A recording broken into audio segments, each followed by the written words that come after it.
I had a failed relationship and then a really stressful job, and I left that, and I found myself in the Middle East in the oil and gas industry. And I was in an office, and I ended up doing contracts and things like that. And that's when I first saw how you can turn $1 into three just by sitting in that arena, and how these people just transactions of the oil and gas, millions of dollars per day, just going back and forth, and just how that accumulated factor grows wealth. And that's what you and I told me, high volume sales, and just that small percentage of profit on it, but the high volume then equates out to wealth. So in my 30s, money. Give me as much money as I can. Why is that guy driving an X5 at £600 a month from Charleshurst? Why holidays per year? But his house is big. Money. Show me that. And that's why you get in. That's why you get into gardening. Yeah. So that's something wrong. Welcome to the Roots to Revenue podcast.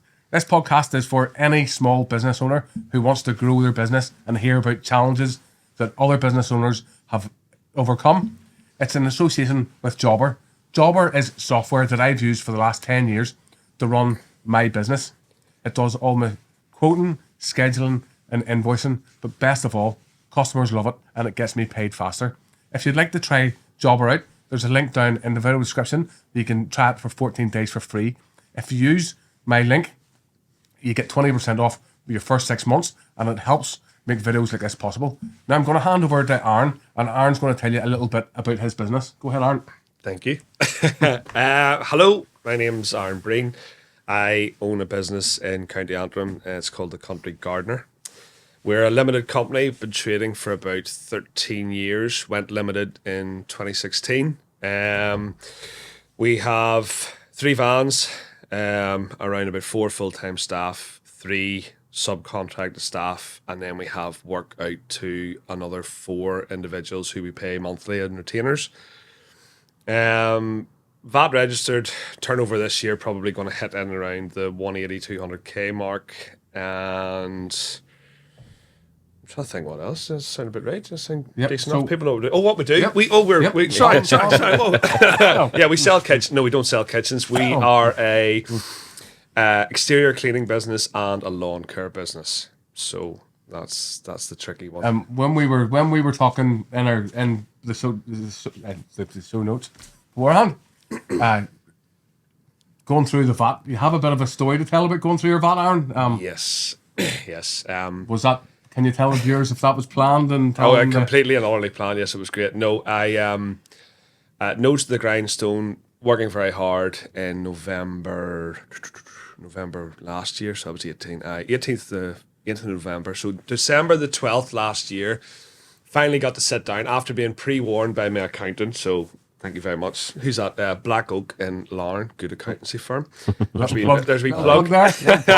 So Joanne had been hounding me. I think she'd been hounding me since September. Keep an eye on the VAT. But we just kept working, and we worked her. I get it. You're busy. Jesus. You're busy, and it's just... Sat down the 12th of December, and we just hit 97k in turnover. I was like, shit. So the annoying thing was we backtracked to November. Joanne worked out a figure, and I had to absorb that cost on all sales. So it was a bit of a tricky one hitting Christmas. And did that have to be, for the viewers, did that have to be backdated then? Oh, yeah. So basically, let's make it up. I don't know what the exact figure was, but whatever sales were from the 1st of November to the 12th of December, sort of 40 days. Yep. Just make it up. Just say it was $4,000. I owed 20% of that. Divide by 1.2. So whenever you come VAT registered, just multiply by 1.2, divide by 1.2, and that's you safe for the rest of your life.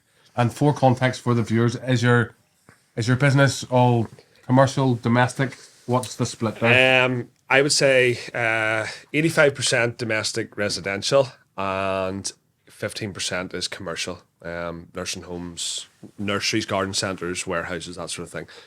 So whenever you do VAT for VAT to VAT we talk about, that's fine. So to another commercial entity, it makes zero difference. The invoice is still £100, and yes, there's £20 added on to that, but it won't affect them at all. VAT to non-VAT is where your problem comes.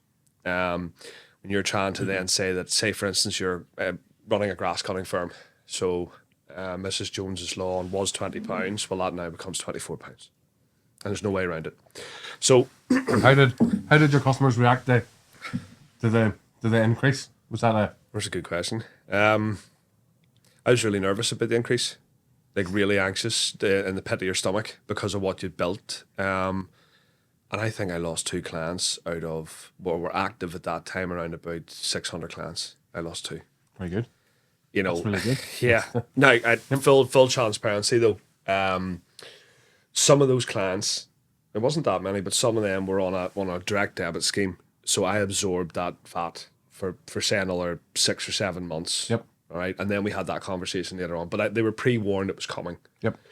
When it came, they had their increase. They were fine, no issue at all. In fact, we actually upsold more services to make it more beneficial for them. We added in different things and then combined it all into one monthly figure, and then they were happy with that plus the VAT. And how does it, so then at the end of the year, whenever you do your I always do a small price increase every year. Yes, Sort of in line with inflation, even if it's just a small amount. you're good. I'll still increase just a little bit. Yeah. But you're suddenly coming along to your domestic customers and saying that we've now got VAT on and inflation's been quite high the last couple of years, so Well, don't do this. So I think I had all my prices at about 2018, 2019 prices.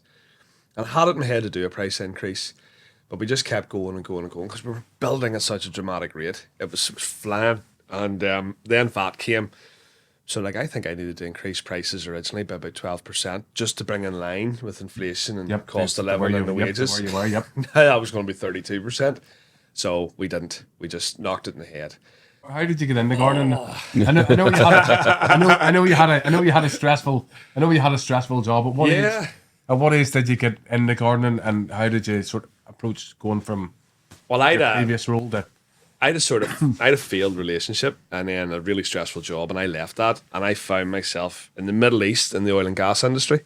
And I was in an office, and I ended up doing contracts and things like that. And that's when I first saw how you can turn $1 into 3 just by sitting in that arena, and how these people just transactions of the oil and gas, millions of dollars per day, just going back and forth, and just how that accumulated factor grows wealth. And that's what you and I told me, high volume sales, Yep. and just that small percentage of profit on it, but the high volume then equates out to wealth. So it was really interesting, but then it all fell apart. It was maybe a year, I don't know, it was probably 5 years away from COVID, but the industry had already started to take a slackening down, and we're laying off staff, and I found myself back at home. And my Papa Joe lived in Carrick, and all he did was gardening. So it was growing sweet pea and this and that and all. And I said, you know what? The country gardener, that'll be a great one. I'll go out on my own and I'll go and see this wee lady here and I'll weed her beds, and I'll go and see this wee lady here. And the next thing you know, you've 25 lawns. You're literally putting out fires. So if that's you, you're just running about and you're answering your phone at 11 o'clock at night. Jesus, we had a conversation last night in the staff do, where one of the guys reminded me that we turned up to a client's house at 10:30 at night to cut his grass. Oh, right. Jeez. I know. That's literally where we were a decade ago. That we were running about, not letting people down, but That tells me either you weren't charging enough or yeah, 100%. you weren't charging enough, So, and you're cheap- trying to squeeze everybody in, you know. Absolutely, and no automation whatsoever. Yep. Text messages via SMS instead of WhatsApp Business. No email, no website. Yes, signage in the van, but you just were taking a call, and you took that call, and you arrived at that house the next day. I do believe if you're able to take the call and then arrive at the house the next day, you're probably not doing it right. There should be some sort of buffer zone, some sort of waiting area before you get out. I've always on that note, I've always found that if a customer phones you up, Robbie, can you come and see my lawn? And you happen to have a free half hour. Yes, no bother, Mr. Jones. I'll be round with you in half an hour. He doesn't value your time at all. But if he has to put something into his diary and Yep. and turn up a day later Yep. at a set time, Yep. all of a sudden his time's worth something. Yep. But 9 times out of 10 or 99 times out of 100, if you just drop everything and go around that customer, they're like, oh, he mustn't be busy. Why isn't he busy? Yep. Oh, next. And that's how you're treated then. And then that's how you, well, even on that, I know we were talking there just about how it went, but we would classify our customers is sort of, we did a, how would you put it? We did a factor, an upselling factor this year, based on a spreadsheet. We put them all down, and we went, what is that customer worth to the business? Yep. Financially, emotionally, and time. And it's amazing when you work it back that some of the clients that maybe you don't invest just as much time as you probably should. Yep. See, when it's on black and white in front of you, you go, well, hold on a minute, that client is the most valuable client to the business. That person's the least amount of contact with the business. I mean, emails, telephone calls, text messages.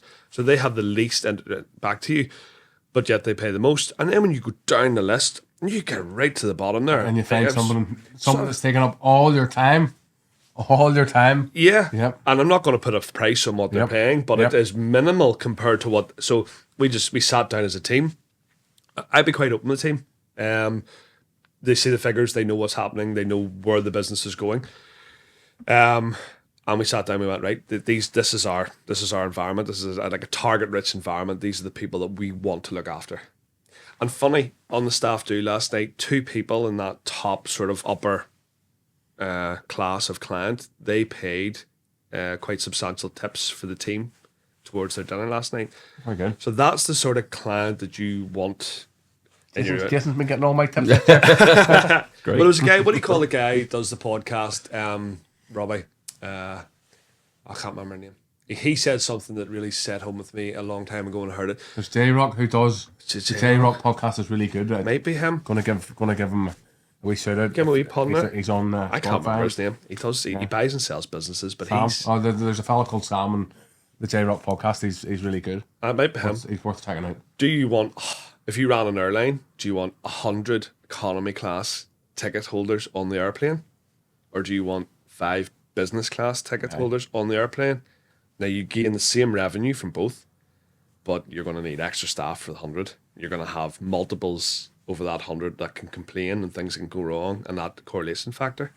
So you need to try and identify those top 5 that you really want to be around and look after, and then they can have a far superior service because there's only 5 that you have to look after, and that's where our head's at. What I've found about bigger customers, not every big customer's like this, but a lot of time you walk into a nice house in a really nice area, and it's a £1 million plus house. Okay. And they say, "What discount can I expect because I have a big garden?" Oh. Well, you see, I actually wasn't even referring to the size of the property. What I meant by that, if you take it down, we have a client lives in Glengormley. It's an end terraced house, and she pays us £27 a month. Okay. Yep. And for that, she gets, like, Robbie, this lawn is 20 meters squared. She's a lovely, lovely client, and she really loves our team. She gets her hedges cut, she gets her lawn treated, she gets a couple of hard surface treatments, and I can't remember what the other one is. It's in the diary. It might be hard surface, a moss treatment for the hard surfaces. Stuart nipped round there the other day because she is looking after a relative away about down the peninsula. And the grass was long when he was passing, so he just stops the van, jumped out, he mowed the grass, put the lawnmower back in, away off, and she sent a text message through to say thank you. But that's what I mean about your client. It doesn't necessarily have to be this £1 million client, but you're right. They're the ones that they do want to bargain. Tends to be somebody in a big massive house that haven't got that big massive house just from giving their money away to every gardener that turns up to the door. But then, is that not maybe where a pricing matrix comes in? I developed a pricing matrix for the business. Oh, why? As the gardens get bigger, the prices come down, and sort of there's economies of scale. Same for there, and I just go, look, that's what it is. There's no way around it. But what I tend to say is, well, what areas do you want treated? We've measured the whole property here, and it's 1,700 meters squared. Does everything have to be treated? Would that be where you can have your benefit, your reduction, your discount as such? And 9 times out of 10, you'll find that the bit down by the garden shed where the leaves are collected, there's no interest in having that treated. They just want the bit where people drive in and see. But the amount of people that get their front lawn treated but not the back, never fails to surprise you. It's just it's strange, but they're out there. And do you have an exit strategy for your business? What's your end goal? Right. See, when you start with a business, yep. I fell into it. and I have, is it dumb luck? Are you allowed to say dumb luck? Let's just go with dumb luck. And then being a really aggressive and stubborn bugger, I have just muddled through this until I finally became a businessman, and then I've allowed the team to be technicians. But Yeah, working for yourself. yeah, Working for yourself is quite unique, and it has a lot of challenges. And I think a lot of gardeners that start their business that don't know anything about how to run a business, and it's knowing that the money that comes, just to sort of break it down in the most basic form, the money that comes in, that's not yours. And I think a lot of people absolutely. that go self-employed, they can't make it work because they don't realize that the money comes into the business, that's not theirs. But it's then as you start to grow, your costs grow, and it's learning how much you can take out. And a lot of times sometimes that you maybe pay your employees, but you don't get paid. Oh, absolutely.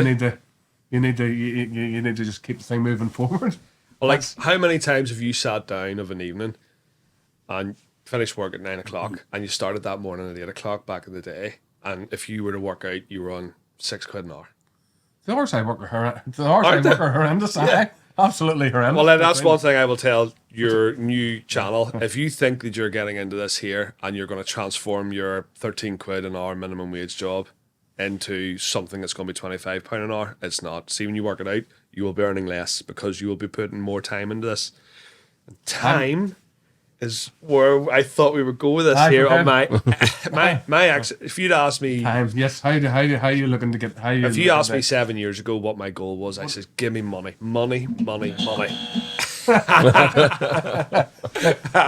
just for a bit of context, what age are you? 40. Turned 40 there last August. So in my 30s, yeah, money. Give me as much money as I can. Why is that guy driving an X5 at £600 a month from Charleshurst? Why holidays per year? But his house is big. Money. Show me the. And that's why you get in. That's why you get into gardening. Yeah, yeah. So that's something wrong.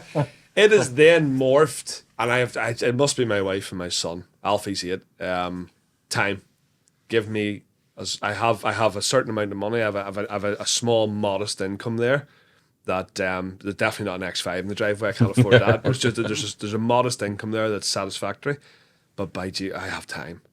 Like, I really have time.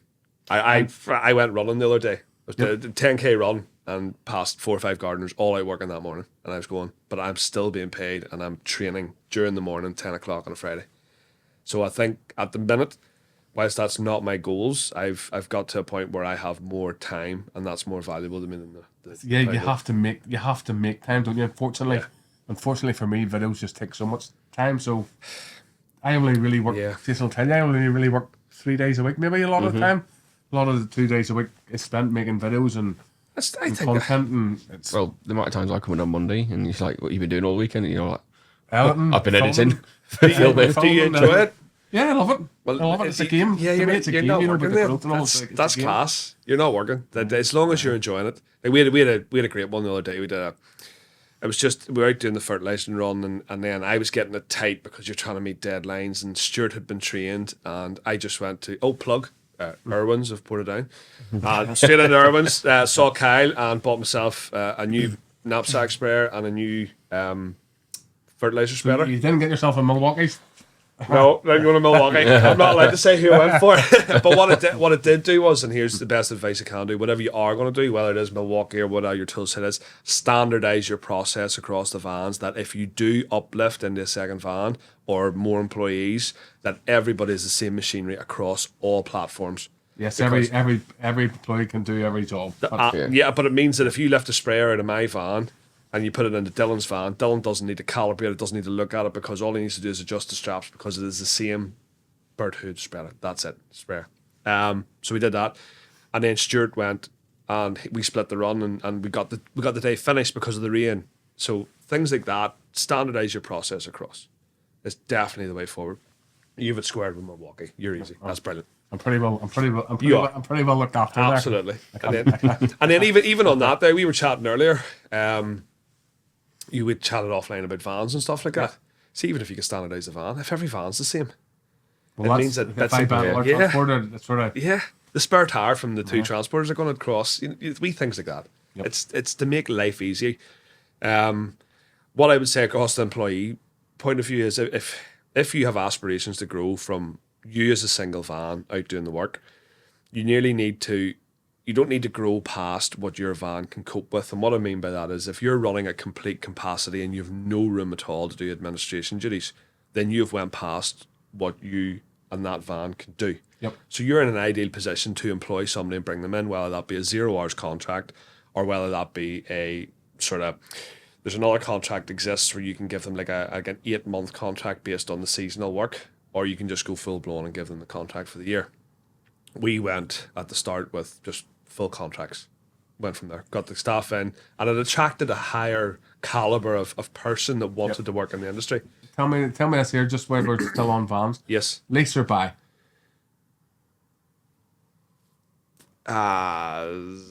Me personally, I would like to buy, but I couldn't afford to buy the two, so went for HP on them, and then that was it done. Yep. So over 5 years, it's not. So you still end up owning it. You know, I still end up owning it. Yeah. Never lease. Hate that whole. It just it never sat doesn't, well doesn't with really me. doesn't really work on our game anyway, you know, because things get damaged. And Yeah, it's yeah. I like to own things, but I'm sure there's people out there who are far more financially astute than us that will say you're mad. You know, like you spend the bank's money. Why would you spend your own money? But yeah, no, HP. I'm happy with that. There, it took me a while to get there because I bought everything with what I owned. do you like on that note? Do you grow your business with debt, or do you grow your business with loans, like investing a lot of money in, or do you use the I've always tried to use the business's money as much as I can to grow. Absolutely. And it's maybe just I'm not as big as what it could be. A lot of guys would take on a lot of debt, a lot of loans to buy a lot of tools to grow quickly. That's not how I run my business. But I'm just curious. Would you be more? Good question. I took a bounce back loan. Do you remember COVID bounce back loans? Again, like we were talking about COVID, how the way it worked, it was so financially viable. I had like 3 things on hire purchase, and by doing the bounce back loan from the bank for like 12k, I consolidated payments down from £600 or £700 a month to £200. It was a no brainer. No brainer at all. And it was what they wanted you to do. Yeah. So I basically freed up £500 a month for business investment. Yeah, I agree with you. There's a lot of people out there struggling at the minute who are right into the hilt with the bank, just trying to keep that going. There's some guests I have coming that I know that they borrow heavily to grow. Yeah. And then I know there's some going to be guests later on in the series that are the same. They've grown quite a big business, but they don't generally borrow a lot to get. They haven't generally borrowed a lot to get there. Although borrowing all that money just on the hope that you are going to be successful. You got to give it back. Yeah. You know, I got myself like we talked about it earlier there. There was actually one thing I wanted to hit on that as well. You know, we seem you talk about 180k, 200k. That's irrelevant. That there's 2 books that you should read. First one is Profit First. Yeah. Okay. And that comes back to what you talked about earlier, in that you earn all this money, but you have no money. Yep. Because you're investing in stock. Like look at literally what is sitting around us here now that you have put your hard-earned money into. You need to set up a profit side account attached to your main account. Then when you become VAT registered as well, you set up a third account, which is a VAT one. On that note, my bank doesn't. The money comes in, you then have to physically work out what your 20% is and move that across. So I just do that weekly. It's annoying. See, I'm gonna jump in while it's in my head now, because I recently moved banks for one of the businesses, and it lets you set up pots. Yes. So whenever do you go to Monzo? aye. Yeah. So that's the one. I was literally going to say. Whenever buzzed in, I was about to say Monzo. whenever the money comes in, you can set different pots, which is really good. So we literally talked about the bounce back loan there. Yep. Right. That's kind of gone in a wee bit, and that was the only thing that was holding me off from moving to Monzo. I love the ability. I have a wee Monzo for holidays account. Yep. See, for business, especially being VAT registered, whatever comes in as an income, they move 20% of that straight away into a designated pot you have. How's that working for you? Good. Well, you're not sort of moving I'm it not, just yeah, yet. I'm not VAT registered, but I do have it set up that whenever money comes in, I just move it to the side. I've only just moved that bank, but it's actually really good. And it's not Monzo, it's metal, but metal through NatWest. Okay, cool. I I can whenever I spend anything, it ask me for a receipt. So right away, That's good. the receipt goes in, and then it's all there. Yeah, fair enough. It's all there for whenever. Now, Jobber manages Yeah, they that do, just yeah. in the main business, but the videos is set up as a second business, and I use that to manage all of my accounts, and so at the end of the year, it's all there. Don't need to worry about, That's good. with the expense bank, and you can send invoices from it as well. We So it's all I found the bookkeeping was the hardest, but I literally I hire. We talked about employees that weren't employees earlier, so I hire another 3 people. One's the accountant. I hire a guy from Counter Digital. There's a plug. Dan runs all of my SEOs and social media marketing campaign. He gets X amount per month. You just find it. That's it. Done. He gets paid it. And then the third person is a wonderful girl who does my bookkeeping through Zero, and then digitally attaches the receipts and does all that. Yep. So basically, if you're not an expert in that and it's something you're not comfortable with, delegate it out. no bother. Listen, Aaron, thank you very much for My pleasure. coming and having a chat with us. Yeah, I haven't got anything else to say. Right.